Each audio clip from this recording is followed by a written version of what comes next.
Renungan pagi 19 Julai bertajuk Tidak ada orang yang tidak tahir. Bacaan firman, ia berkata kepada mereka, "Kamu tahu betapa kerasnya larangan bagi seorang Yahudi untuk bergaul dengan orang-orang yang bukan Yahudi atau masuk ke rumah mereka. Tetapi Allah telah menunjukkan kepadaku bahwa aku tidak boleh menyebut orang najis atau tidak tahir." Kisah Para Rasul 10 ayat 28.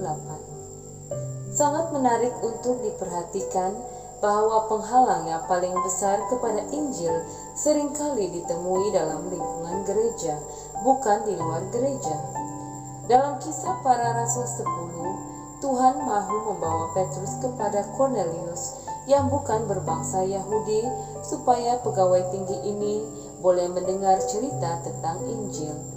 Dengan keadaan terpaksa, Petrus mengheret kakinya dalam perjalanan ke rumah orang bukan Yahudi ini.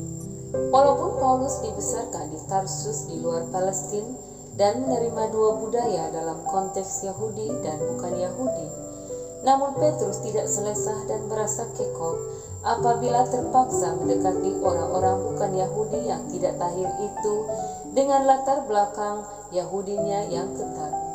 Orang-orang Yahudi telah diajar sejak lahir bahwa orang Yahudi sahaja yang mempunyai kapasiti untuk diselamatkan.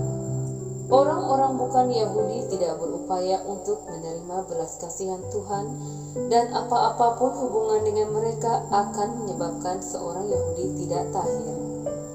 Kata-kata pertama yang keluar daripada mulut Petrus memantulkan sudut pandangan keyahudiannya apabila dia berkata kepada Cornelius, "Kamu tahu betapa kerasnya larangan bagi seorang Yahudi untuk bergaul dengan orang-orang yang bukan Yahudi atau masuk ke rumah mereka.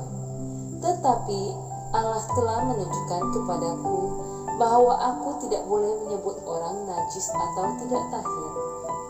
Pastinya terasa sangat tidak selesa bagi Petrus untuk berdiri dalam rumah seorang bukan Yahudi dan dia berada di sana hanya karena dorongan Tuhan yang kuat. Kita semua berasa selesa dengan satu kumpulan orang tertentu, dan apabila kita dikumpulkan bersama dalam satu kelompok orang ramai, kita semua cenderung untuk memandu arah dan bergaul dengan mereka yang sama seperti kita. Dalam Kisah Para Rasul, kita dicabar untuk meluaskan hubungan sosial kita untuk memasukkan semua orang yang berada di bawah penjagaan Tuhan. Tuhan tidak memilih orang, dan Dia berusaha menolong kita semua memahami bahwa iman merupakan ciri yang paling penting antara manusia. Seseorang yang mempunyai iman harus lebih akrab dengan kita daripada seorang saudara, walaupun mereka tidak kelihatan sama seperti kita. Sekian, Tuhan memberkati. Shalom.